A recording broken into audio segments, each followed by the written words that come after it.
জামায়াতে ইসলামীর আমির ডক্টর শফিকুর রহমান বলেছেন, চলতি বছর তার বাইপাস সার্জারি হওয়ার পর তিনি একজন ভারতীয় কূটনীতিকের সঙ্গে বৈঠক করেছিলেন। তবে ওই কূটনীতিক তাকে বৈঠকটি গোপন রাখতে অনুরোধ করেছিলেন।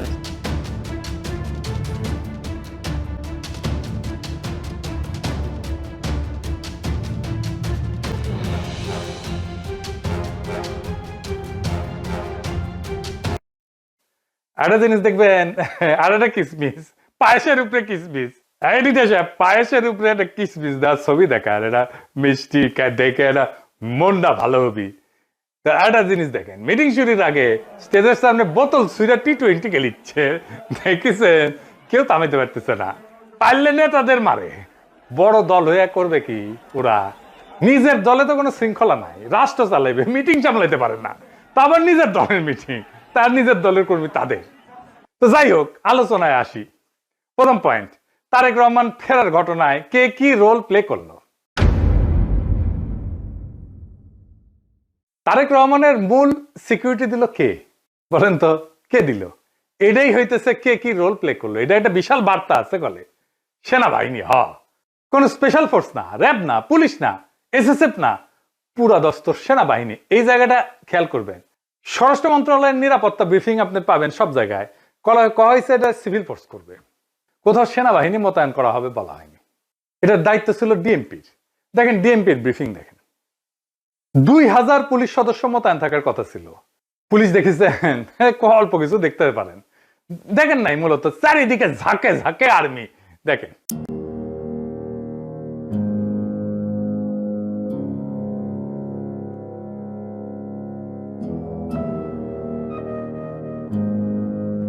বাংলাদেশে কেউ কখনো এরকম নজিরবিহীন নিরাপত্তা পায় নাই, বাংলাদেশের ইতিহাসে পায় নাই, কোন রাষ্ট্রপ্রধান পায় নাই।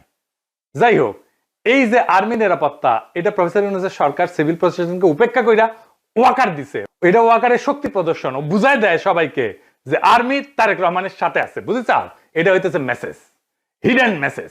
তারেক রহমান বাংলাদেশের নেক্সট প্রাইম মিনিস্টার হওয়া কন্টেন্ডার, সন্দেহ নাই। হইতে পারবে কিনা সেটা সন্দেহ আছে।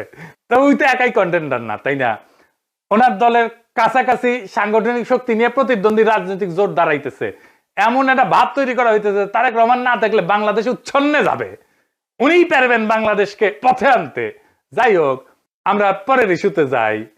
উনি কি বললেন, কেমনে বললেন, আমরা এই ইস্যুতে ফিরে আসব। কেন এরকম ধারণা তৈরি করা হয়েছে উনি নেক্সট প্রাইম মিনিস্টার এবং উনি দেশটাকে ঠিক করতে পারবেন? উনি বক্তৃতায় নিরাপদ জীবন, নিরাপত্তা এই জীবন জিনিসটা বারবার উল্লেখ করছেন, 5 বার। একটি নিরাপদ বাংলাদেশ আমরা গড়ে তুলতে চাই। নিরাপদে ঘর থেকে বের হলে নিরাপদে ইনশাআল্লাহ ঘরে আবার ফিরে আসতে পারে।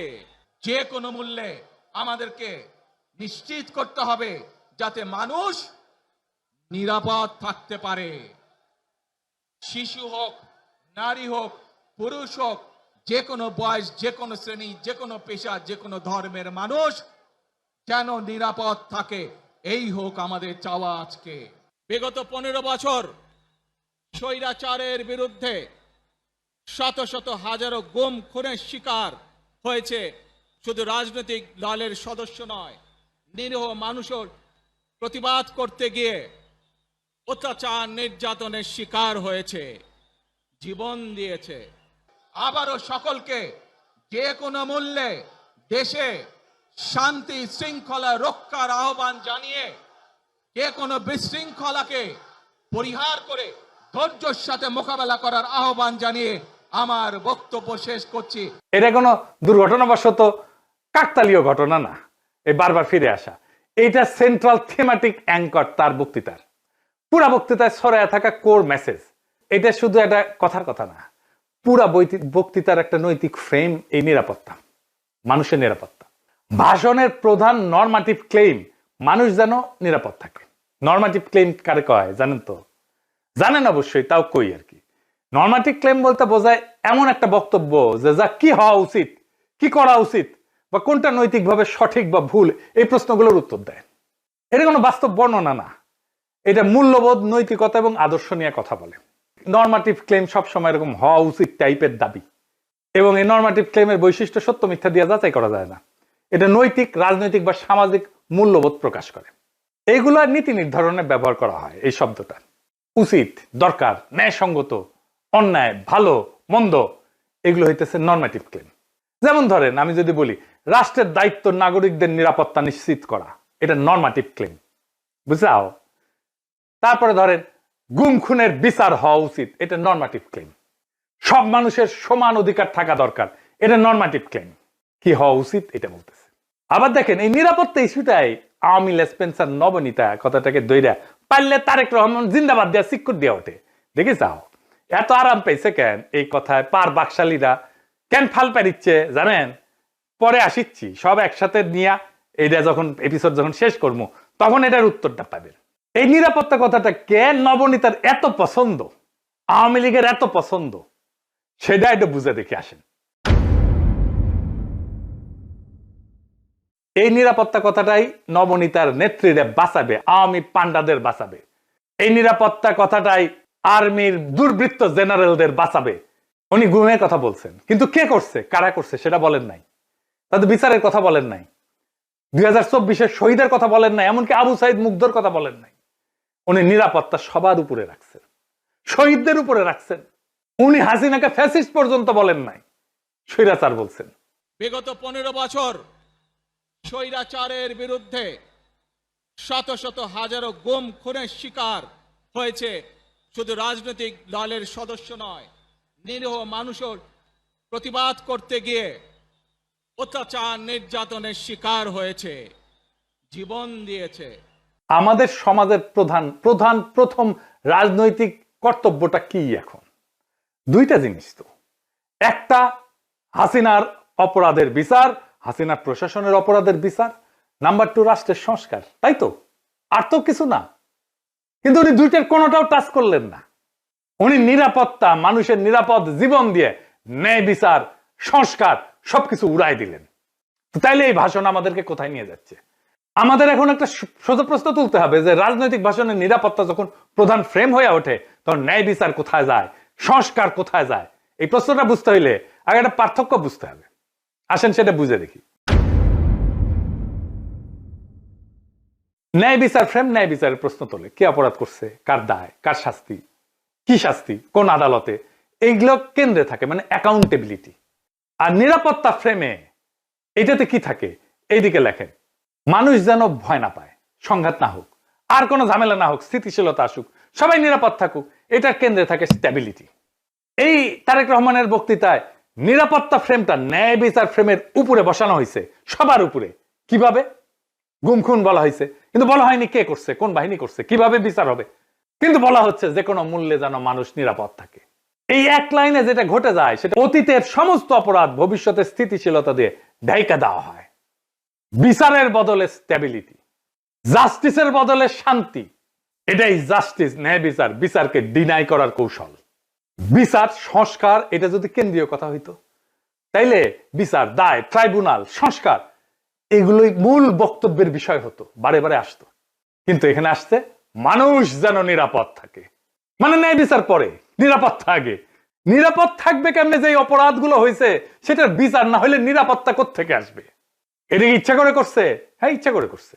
ন্যায় বিচার বললে ওয়াকার ডরাইবে, ন্যায় বিচার বললে পুলিশের দুর্বৃত্ত পুলিশ অফিসাররা ডরাইবে, ন্যায় বিচার বললে হাসিনা ডরাইবে, আওয়ামী লীগ ডরাইবে। এই নিরাপত্তা ফ্রেমের ভেতরে কি আছে জানেন? এই নিরাপত্তা ফ্রেমের মধ্যে লুকায় আছে আওয়ামী লীগের দায় মুক্তি। কোন আইন করে ক্ষমা না, কিন্তু বিচার না হওয়া। আইন করে ক্ষমা করবে না, কিন্তু বিচারই করবে না। কারণ গুম খুন আছে, দায়ী তো কেউ নাই, কে করছে সেটা তো বলে নাই। বিচারের রোডম্যাপ নাই, নির্বাচনের রোডম্যাপ নিয়ে পাগলা হয়ে গেছিল। বিচারের কোনো রোডম্যাপ নাই। যত সময় যাবে অপরাধগুলো ঝুলে যাবে না? এই কারণেই তরুণদের রাজনৈতিক দল এনসিপি বিএনপির সাথে নাই। কারণ তরুণরা তো জানতে চাইবে কে করলো, কেন করলো, শাস্তি কি। নিরাপত্তার ফ্রেম তারেক রহমানের এই উত্তর দেবে না। বিএনপি আর তার বুদ্ধিজীবীরা বুঝতেই পারতেছে না ন্যায় বিচারকে পিছাই দিলে ভবিষ্যতের বড় রাজনৈতিক সংকট তৈরি হয়। মানুষ যখন বিচারহীনতা দেখবে নিজের হাতে আইন তুলে নেবে। আর শেষ বিচারে তো বিচারহীনতা কোনো ইনসাফ না। যে রাজনৈতিক দল ন্যায় বিচারকে স্থিতিশীলতার নামে পিছায় দেয় সে একদিন স্থিতিশীলতাকেই হারায় ফেলবে। আর একটা বিষয় হইতেছে উনি বক্তা হিসেবে ভালো না, মানে নো অফেন্স, উনি বক্তা হিসেবে ভালো না। উদ্দীপনামূলক বক্তব্য উনি দিতে পারেন না। এমন একটা বিশাল অডিয়েন্স পেলে শেখ মুজিব তো ফাটায় ফেলতো। আমাদের এনসিপির নেতারা ভালো বক্তব্য দেয়, হাদিও ভালো বক্তব্য দিত, এই বক্তব্যটা অনেক মানুষ অনেক দিন ধরে মনে রাখবে না, এই বক্তব্য অনেক দিন অনেক মানুষ মিলে শুনবে, এটা হবে না। এইবার আসেন দেখি ওনার ফেরার ঘটনা নিয়ে গণমানুষের মধ্যে প্রতিক্রিয়া কি।